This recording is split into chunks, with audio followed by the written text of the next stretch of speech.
Good afternoon, everybody. It's nice to be back here in the hot seat. This is my first live in the group here of 2019. So it's nice to be back. And yeah, we just want to wish you all a really fantastic new year.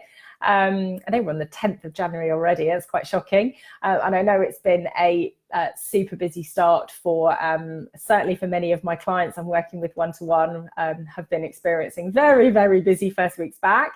So yeah, let me know if you would with a comment below if you're joining. I'd love to know that the tech is working as ever. I can see quite a few of you joining here. Great, thanks Jodie for letting me know that hopefully you can hear and see me all right. Yeah, so as I was just saying, Happy New Year to you. I know that many of you are in Inquiry Central, lots of inquiries coming in, lots of show rounds being booked. And I know I've been speaking to some of my clients who've got sort of open weekends coming up the next this weekend, next weekend, doing lots of group show rounds. So best of luck with all of that. Hi, Sarah. Hi, Laura. Great. I've got lots of you here today, which is brilliant. So I do like that. I've just done a live actually over on my Kelly Chandler Consulting business page about New Year goals and vision boards and lots of events coming up that I'm involved with in this first quarter. So do go and check that one out afterwards. That's over on Kelly Chandler Consulting rather than in the group here. But today's session is going to be talking about postponements and cancellations to your wedding bookings. This was actually a topic that Sarah from the lovely Polorn Fort had suggested to me, and I thought it was a good one to spend a few minutes talking about. I'm going to share a few of my tips, advice, experiences that I've had on this, but I would love your input too. So please, as we're going through, if you have some questions, please pop them in the comments. Or if you have any experience that you would like to share, as I say, this group is very much, yes, it's about me sharing some advice and tips with you, but it's also about you sharing advice with each other. So please do, I'd be really keen to hear from some of you during this live. So we'll obviously take sort of as long as we need roughly, but I think probably about 20 minutes, 25 minutes is what I planned. Just so you know, some of you probably nibbling lunch as we talk, so to speak. So yeah, lovely to see so many of you here. Drop us a comment if you are knee deep in inquiries today. I'd like to see, pop us an emoji with how you're feeling about that below, just for a bit of fun. Anyway, let's dive on into to our topic. So postponements and cancellations. Not the most exciting of topics, of course, and not something that, all of us tending to be very positive, optimistic people in wedding world necessarily like to deal with. But unfortunately, it is a reality of what we do.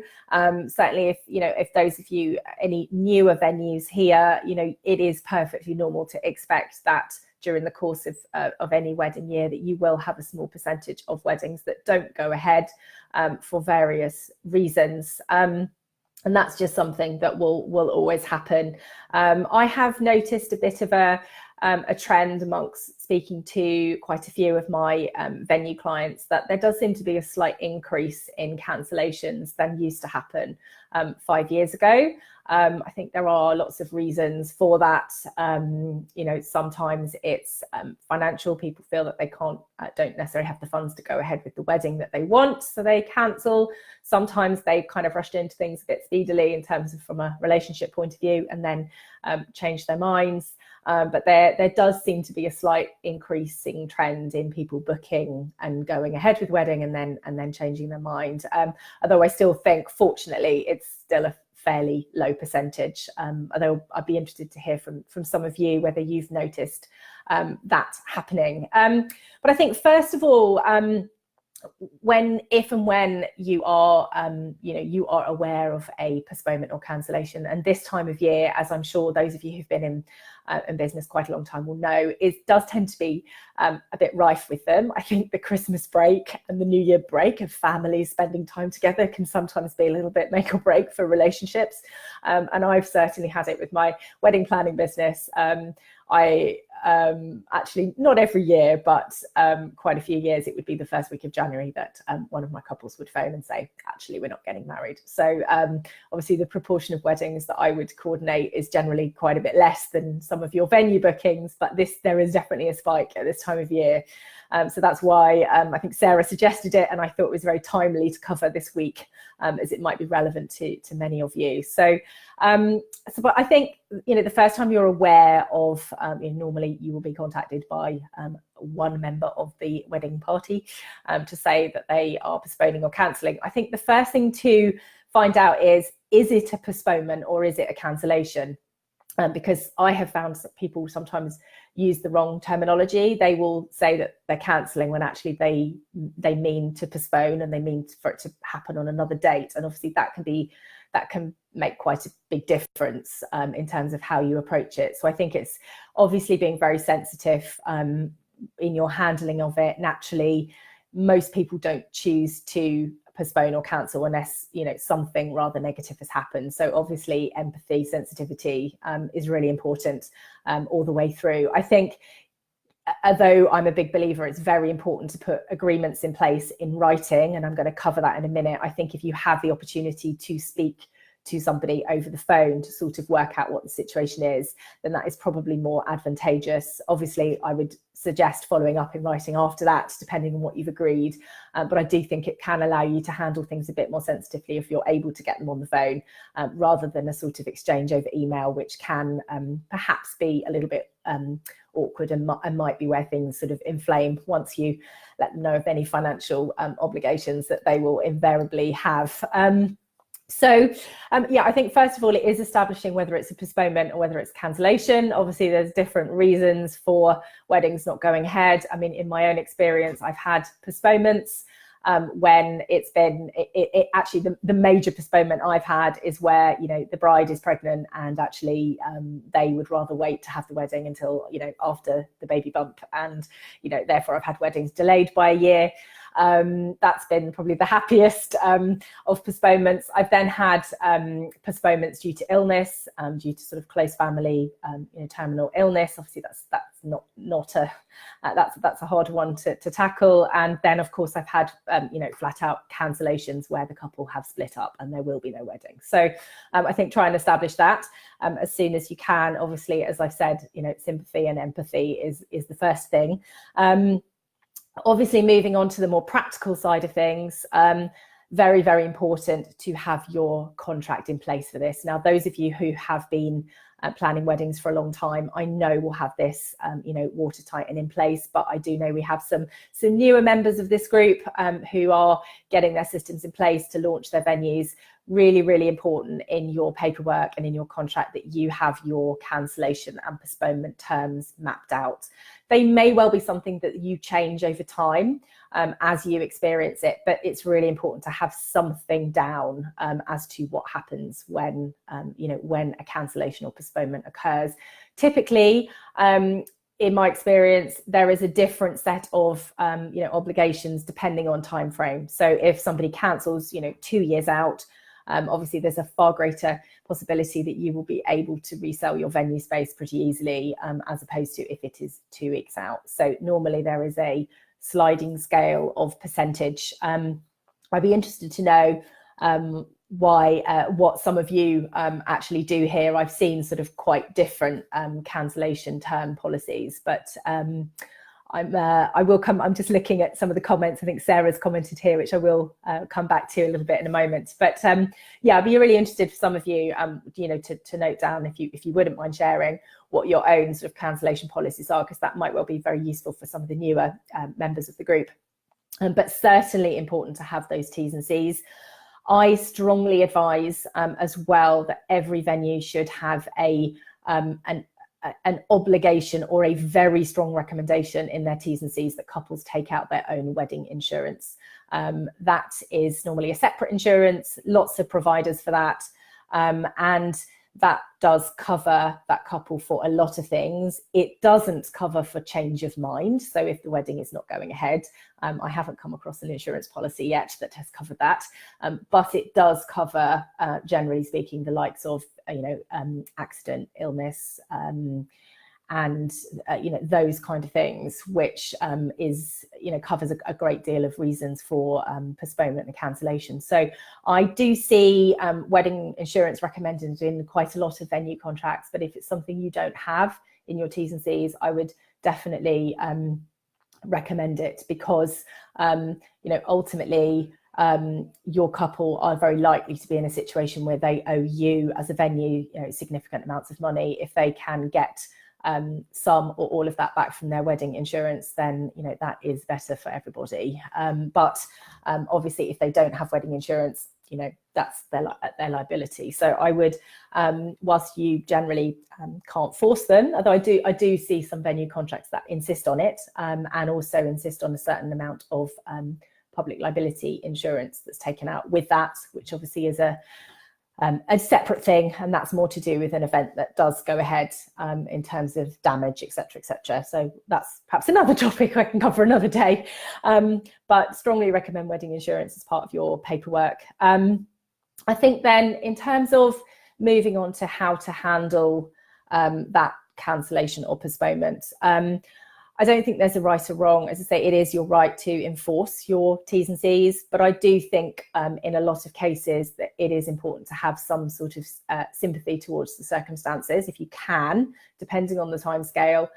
In my sort of practical experience, when I've cancelled and with the venues that I have worked with, the T's and C's have been perhaps stronger than the reality,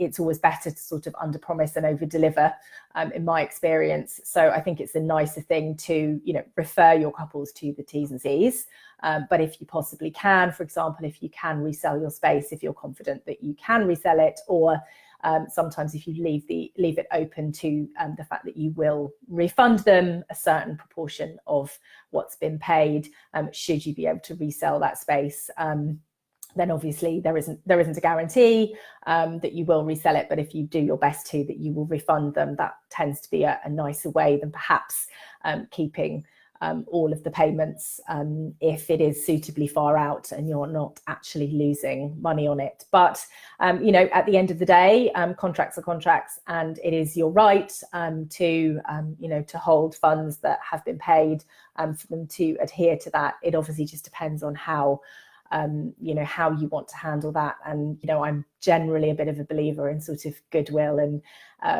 particularly in certain sad circumstances, perhaps looking at the greater good, but I'd be interested to hear your perspective. It's got to work commercially as well. So I think whatever you agree, really important to put it in writing.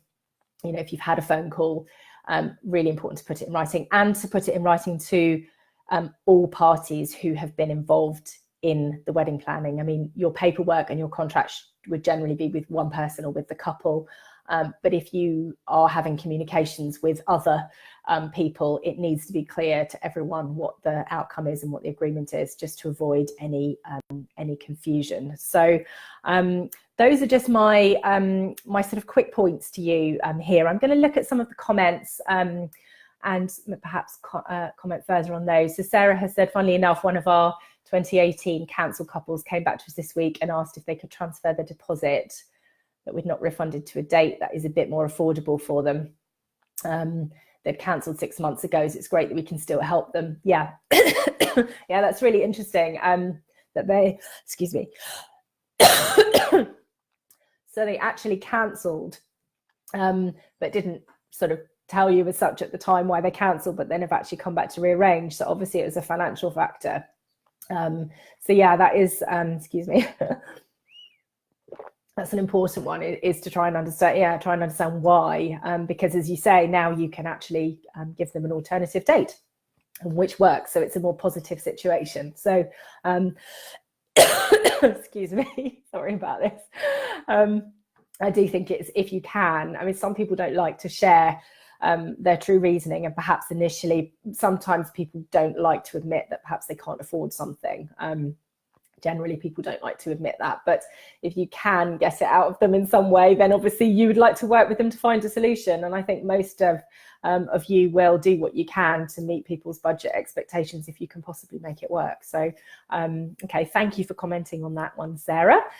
Linda has just said, we had 2 couples cancelled this year. The bride was pregnant. Yep, there we go. That's the one I highlighted. I used to charge my final fee 6 months before the wedding, but I'm now trying to charge a year before.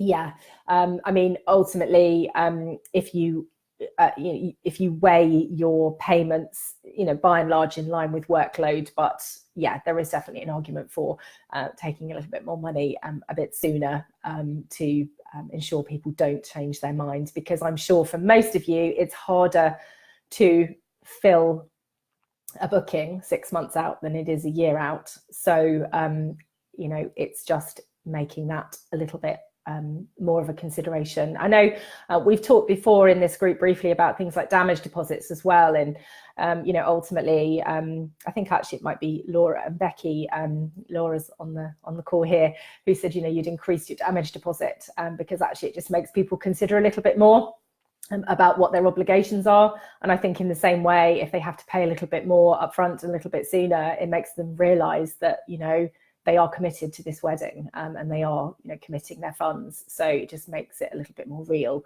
There's a lot of people that don't read paperwork and T's and C's very clearly. So there's nothing like actually, contracts are all very well, but until people actually part with cash, it's a little bit more serious.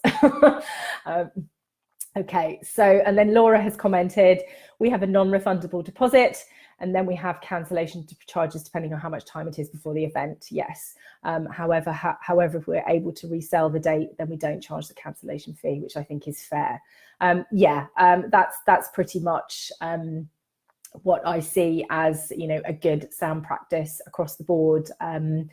That the deposit is non-refundable. Essentially that is an admin fee, because at whatever stage a cancellation will take place, you will have done a fair bit of work to get it to that stage. So it's important that you're not left out of pocket. But if there is sufficient time before the event and you are confident to resell, then the rest of any payment could well be refunded, which I think is the fairest option. So thank you for commenting on that, Laura. That's great.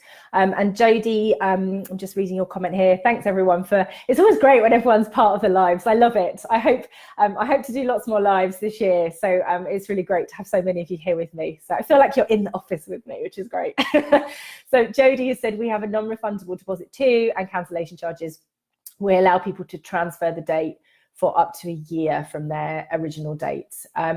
So yeah, I think that in the case of postponements, and that's obviously a particularly relevant one when it comes down to pregnancy, for example, that's allowing them to transfer for a year is kind of a good solution if it can work for you. Obviously, it's all a lot harder when things are on a shorter time frame, and that tends to be in the cases of illness, for example. I've tended to have weddings, it's been the month, 2 months before where they've had to postpone due to sort of accident and illness, and that's obviously trickier for you to refund and resell, and that's really where the wedding insurance really kind of pays its way and is important. So yeah, when you've got sort of a year or more, generally you have a bit of notice with the pregnancy, so that's a little bit easier to handle that one. So I'd be interested to know what other experiences any of you have had with either postponements or cancellations. Do pop anything below, or any questions you have from my experience as a planner, or having worked with a fair few venues. So please pop anything below if you have any other comment. I'll wait for that to come in. What I'll do is just share with you over the next couple of minutes a couple of things coming up that might well interest you. One of the next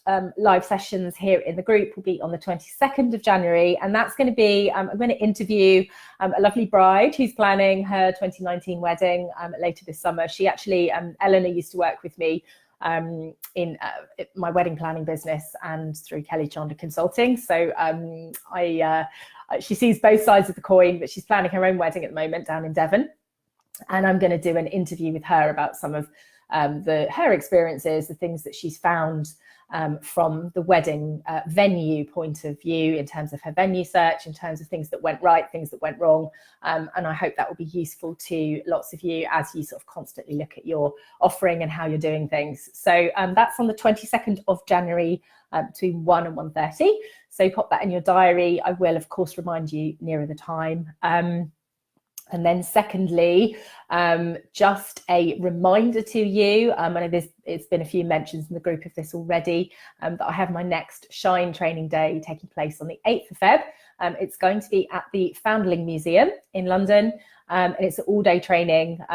Many of you in this group have been on it in past years, although it is constantly updated with new content. So if you have attended before, that's no reason not to attend again.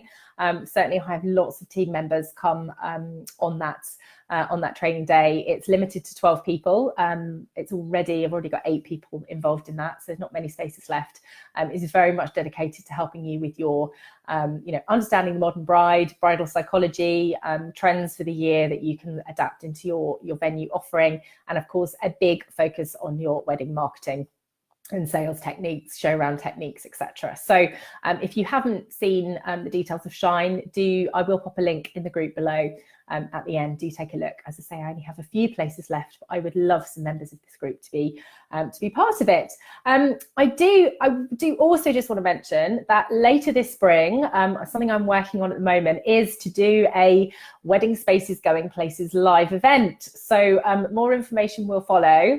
But I am so happy with the interaction that goes on in this group. We've got just over 250 members now across the country and across the world, actually, a few global members. And I would love to find a way to bring you together in person if we can. I know it's not always easy because you are spread out all over the place, but I'm working on something at the moment that will, I'll have some details over the next few weeks, but yeah, watch this space for a live event, a live learning event for members of this group. So just looking at questions below. Oh, thank you. So lots more. Brilliant. So Sarah has commented, we insist that couples get their wedding insurance in place prior to confirming their booking. Absolutely. And have found people are reluctant to call in their insurance with family illness and seem to prefer putting pressure on us instead. Yeah, it's a shame. I think some of them don't even think about it sometimes. They're sort of like, the insurance is there, but they just automatically think that the route is to come to you. And actually, if they've got the insurance, then they should be using the insurance. So yes, I do know what you mean, because I've had that experience with, as a wedding planner, they've wanted me to obviously negotiate with the venue to obtain a refund, and I'm like, well, no, let's look at the wedding insurance. So but I think it's up to you, as I'm sure you do, Sarah, remind them of that. I think some of them don't like the idea of the paperwork involved in insurance, because they know that once they have to make a claim, they're going to have to complete a lot of forms and it might take a while. And I think they think the easier option is to come to you and get it refunded more easily, because it will be quicker and easier. But that isn't a reason to do it, of course. So Moira, lovely to have you on the live here. It's often a really stressful time for the couple, yes. And I think helps to be very responsive and very clear about what the situation is. Definitely, really whatever the situation, even if it is a happy, positive thing, generally like a pregnancy, it's a time of change, and they haven't generally planned that this change will be happening. So it is stressful. So I think always being responsive, clear, communicating with sympathy and empathy, as I said at the start. Yeah, it's really important. There we go. Jodie has asked a question. Do you know roughly how much the average wedding insurance policy is? Yes, it does go in tiers of wedding insurance depending on the value that is insured, from sort of £10,000 up to, I think, the maximum wedding insurance for sort of cancellation and postponement last time I checked was about £100,000, but obviously there's like tiers amongst that.